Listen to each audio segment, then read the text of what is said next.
We're gonna settle this! In 1996, Resident Evil gave a new meaning to the term survival horror. It was an instant phenomenon that took the world by storm, expanding into spin-offs, comics, and cinema. It set the standard for maze-like explorative horror game franchises that have kept us entertained for decades with monstrous creatures and scary enemies. Today, we'll explore this world of horror in another edition of Marvelous Videos. So grab your popcorn and dim down the lights as we take a look at 12 terrifying creatures of Resident Evil. But before we go into our explanation, we have a very small request. If you like our content, please support us by subscribing to our channel. This is a small click for you, but for us it means a lot. Thank you. Let's begin.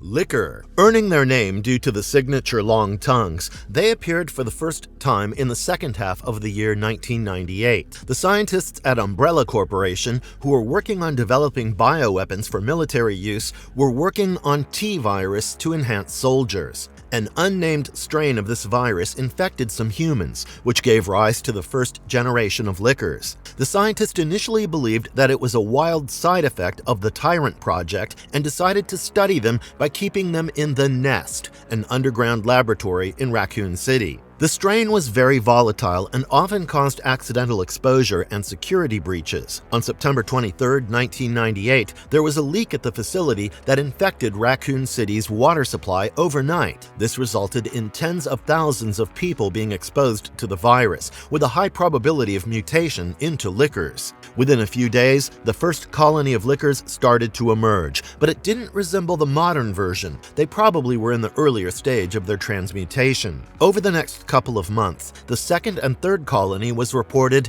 and they earned the name Licker from David Ford, a police officer, and the other survivors. In the later years, they were further enhanced by Tricell, a pharma giant, to be more controllable. However, they lacked physical mobility and were used sparingly. Lickers are known for their exposed brains and almost transparent skin. They lack eyes, but have a very developed and sensitive hearing ability. Dense muscle structure and reformed bone structure give them incredible speed and ability to jump great distances. They also have razor-sharp claws, which can destroy flesh and demolish barriers. The most significant weapon is their tongue, which can attain great length. It has a barbed structure that can easily tear through flesh and can be used as a whip against opponents. Nemesis. Standing at 7 feet tall with a rocket launcher perched on its shoulder, Nemesis T-Type was the ultimate realization of the Nemesis project. Since the beginning, Umbrella's chief objective was to create and sell bioenhanced weapons to the US Army to secretly fund its eugenics program. In the early years, the T-Virus project showed a major flaw. The hosts were unable to maintain cognitive functions upon infection. They became violent and unpredictable, rendering them unsuitable for battle situations. To solve this, 2 separate labs were set up in the US and Europe to compete and provide a solution in 1998. The US team worked on the Tyrant Project, while Umbrella Europe developed the Nemesis Project. The Tyrant Project focused on creating human mutants, while Nemesis wanted to use parasitic organisms to take control of the brain to combat intelligence loss. The US team was able to create models that could follow basic commands, and by 1998, they had achieved success by creating durable clones called T-103 Tyrant. When the Umbrella USA lab was destroyed in the Mansion incident, which caused the Raccoon City outbreak, the Nemesis Project decided to use T-103 as a host for their parasite virus. It was a successful fusion, resulting in intelligent and capable superweapons. However, they also developed self-awareness and attempted to escape the project. Finally, the NE alpha parasite led to the creation of T-102 models, a fully functional and ready-for-action prototype equipped with heavy weaponry to be sent to the battlefield. It has pale skin that is tightly stretched over its body, with pulsing veins visible under the skin. Its teeth are always shaped into a snarl, with the face partially covered by a leather-type material sitting above a grotesquely muscular body. As it mutates, it develops tentacles that can infect the enemy with the T-virus. Due to its intelligence, it can hunt prey with precision and has superhuman strength and regenerative powers.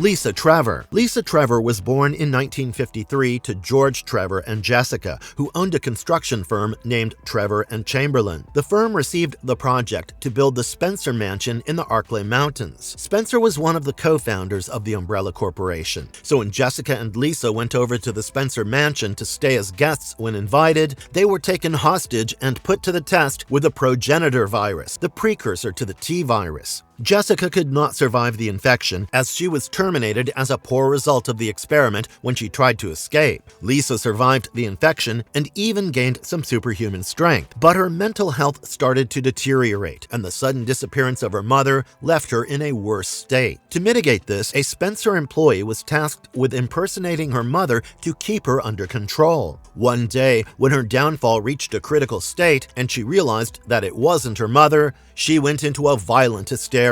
She thought that the woman had stolen her mother's face and wanted to rip it off her and give it back to her mother. Over the next 28 years, she was kept chained in captivity under the estate. She kept losing her mental balance and was either chained to the bed or in a wheelchair carried by someone. In 1988, she was infected with the NE-alpha virus, the parasitic implant later used in the Nemesis project, but her immune system fought it off and destroyed the virus. This incident gave her some of her mental ability back, and she started causing issues for the research teams in the time to come. In 1995, after killing 3 executives, her execution was finalized. Her body was disposed of at a secret location, but her regenerative abilities brought her back. She made her home in a cabin in the mountains and stayed there, making do with what little she had. After the 1998 outbreak, she was able to explore further and encountered Dr. Albert Wesker, one of her torturers. She followed him into the mansion, but was killed when a chandelier fell on her, and the mansion exploded soon after. She appears in the story as a decomposing human with patched skin and tangled hair,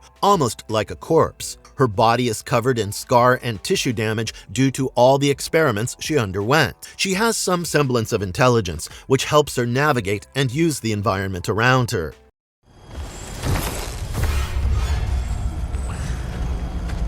Regenerator. First appearing in Resident Evil 4, they were an unintended consequence of advanced bioweapons research by Los Illuminados. Los Illuminados was a Spanish military organization that was working on creating its own bioorganic weapons. They were using a parasite called Plaga that could be injected into the host. To make their weapons extremely dangerous, they implanted multiple parasites into the human host, which radically caused the mutation, turning them into eerie creatures. Regenerators get their name because of their ability to regenerate severed and injured limbs very quickly. They proved to be impressive weapons against the group's enemies, as the regeneration made them very difficult to kill. The group kept them in cold storage in a state of hibernation until Leon Kennedy was sent on a mission to rescue the US president's daughter from a remote village in Spain until they were awakened. With exposed muscle and tissue, giving them a monstrous look, they were near immortal creatures who could only be killed by targeting the Plaga in their bodies. When the Los Illuminados facility was destroyed during the events of Resident Evil 4, they were presumed to be dead or destroyed.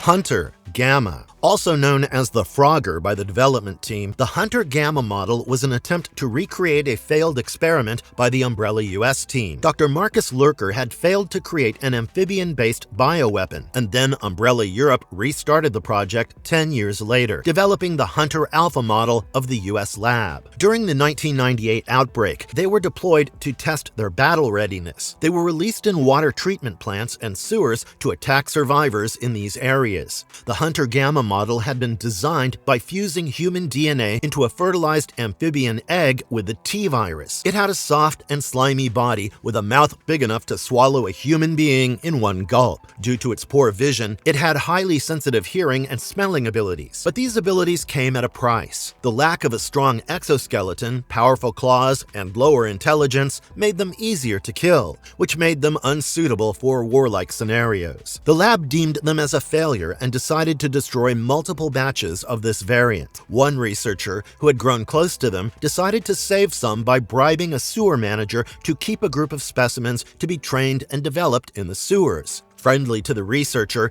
they did end up killing 2 random sewer workers who accidentally encountered the froggers. They did make a couple of colonies near ponds and pools as wet areas suited their nature. One other strand of froggers developed later, around 2002, and was extremely sensitive to light but gained the ability to spit venom at its enemies. This subspecies was deemed extinct when the facility was destroyed in 2002.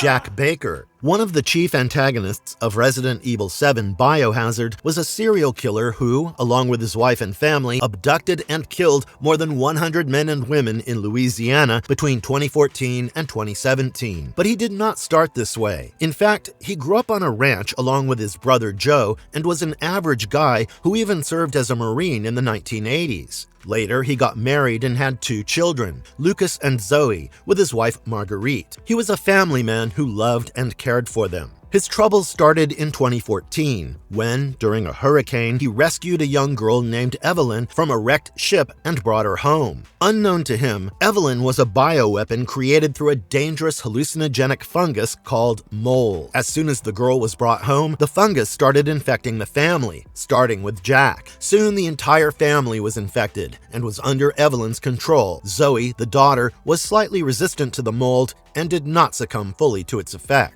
Evelyn had copied and stored their minds within the fungal root, a super colony of mold that had been growing on the wrecked ship named Annabelle. This was the same ship from which Evelyn had been rescued by Jack. As the mold started getting full control of their bodies, they grew more violent and more submissive towards Evelyn. To fulfill her wishes for a bigger family, they started abducting tourists, who were later converted into puppet-like beings called molded by Evelyn. Jack and the family even turned to cannibalism during these atrocities. When the protagonist, Ethan Winters, comes to the Baker estate, Zoe helps him navigate the area and build a serum to cure his family. After a long, drawn-out mission, he's able to cure the family and get them free of mold and Evelyn's control. But Jack regenerates and is later killed by his brother Joe when he obliterates his head, ending his monstrous existence to protect Zoe. Tyrant T-103. T-103 was the completion of the Tyrant project in 1998. This was a bioweapon that had all the necessary requirements. It was developed on the previous unsuccessful model of T-002. T-002 had a fatal flaw.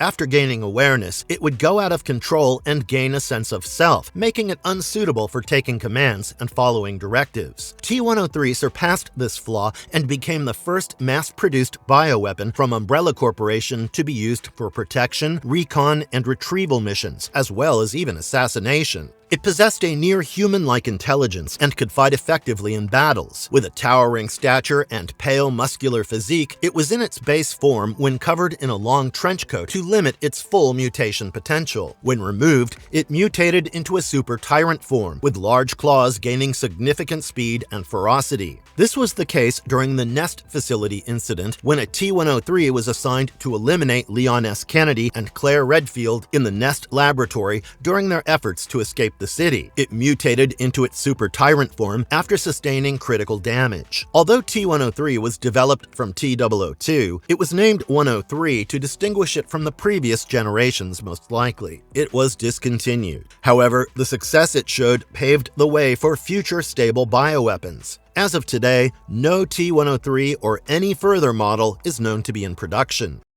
Now with me, we're gonna settle this! Margarite Baker. We've already talked about the father figure of the Baker family. Margarite was the matriarch of this group under Evelyn Mould's control. Out of all the Bakers, she was the one who looked most inhuman and demon-like with soulless cold eyes. Unlike others, she also gained the power to control mutant insects that grew from the mold. One of the most creepy details about her is her desire to still care for her family and feed people after she became one of the molded. This is probably where the family's cannibalism started, and they started harvesting the bodies of the victims they had kidnapped and tried to convert into molded. After the fungal infection from Evelyn, her body gradually transformed to look like an insect. Mold grew all over her skin, giving her a decayed appearance. Her limbs also stretched further, enhancing her skeletal look. She also grew a hive in her swollen abdomen, which she could use to launch insects as an attack on her enemies. Just like other bioweapons, she had regenerative and super strength abilities. She could run very fast and could climb walls and structures with great control like an insect would. Ethan finally defeated her by using the hive in her abdomen, which was also a weak spot in her body. She fell to the ground and disintegrated into a mold-like substance on the ground. This also marked the death of all of her insects.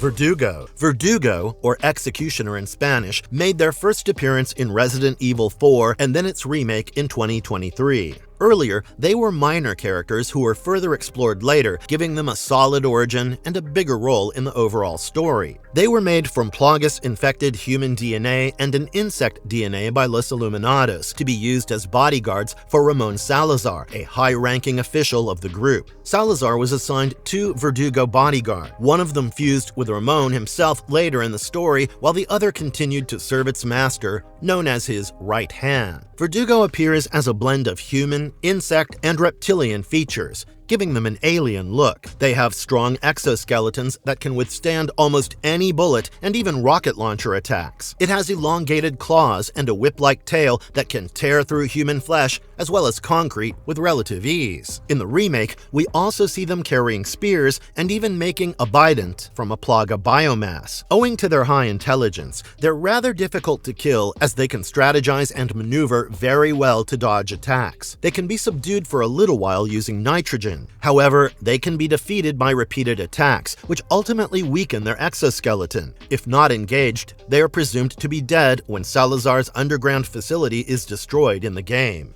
Crimson Head. A Crimson Head is born when a human infected with T-virus dies and the Epsilon strain within it activates. This process is known as VACT, or Viral Activation Code Transformation. This is not guaranteed to happen in all zombies, but is rather a secondary transformation that may or may not happen depending on the strain and the circumstances of the infection. The Epsilon strain starts cellular regeneration and a rapid, violent metamorphosis. Due to this rapid and hyperactive viral activity, the skin takes on a fiery red tone, giving its name to the creature Crimson Head. Unlike normal zombies, they are fast, strong, and are more aggressive in their behavior. They were first created accidentally in Arkley Laboratory during a biohazard incident. The researchers were not prepared for this development from the Epsilon strain. They studied the first case and decided to destroy any zombie in the facility to avoid mutation by either decapitating or burning their bodies. The creatures serve as a deadly lesson for players in Resident Evil.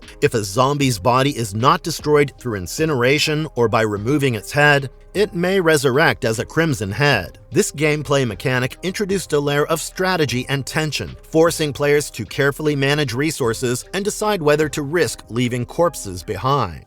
Executioner Minini. By January 2009, the once prosperous town of Kijuju had fallen prey to the influence of Tricell, a bioweapon research company, and Los Illuminados. It was also the site of the Islamist rebellion of instigator Minini, which was based on radical ideology. How Executioner Minini came to join the rebellion is still unknown. He was a product of the Type 2 Plaga parasites. He was infected with the parasite along with many others. Although gaining strength and size was an expected outcome, the Executioner reacted a bit differently, which gave him his towering height and imposing figure, which separated him from the rest. He earned his name when he started decapitating his enemies. He also wears a sack-like mask, which completes the look of the Bringer of Death. He carries a massive axe that would be impossible for a normal person to lift. His look is completed by chains and metallic accessories that further make him a scary enemy. The BSAA, or Bioterrorism Security Assessment Alliance, heard about Kijuju and Tricell's involvement and the violence caused by the Executioner. They encountered him when he was carrying out a public execution and was finally killed by BSAA agents after a long, brutal battle.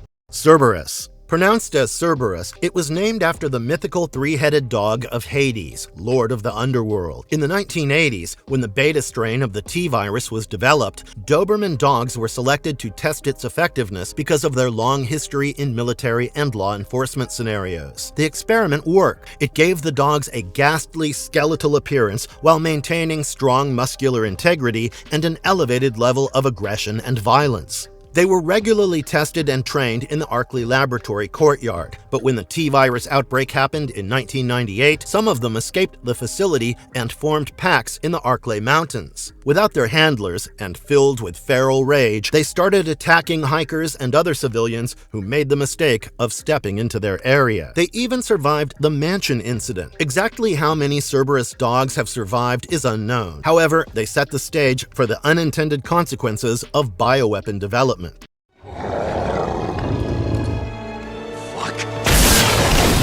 Marvelous verdict. As a franchise, Resident Evil has enthralled gamers with horror, fear, and jump scares. It's also given us one of the most interesting developments of villains and enemies that have a long history and can be traced back decade by decade like links in a chain. Exposing bioweapons as a genre also opened the doors for further creative works and creations. Have you enjoyed playing the Resident Evil games? Which of these creatures were your favorites, and which one took you the longest to beat? Let us know in the comments below, and we'll see you soon in the next episode. And if you liked our content, don't forget to leave a like and subscribe to us if you haven't already. Have a good one and be safe. Thanks, everyone.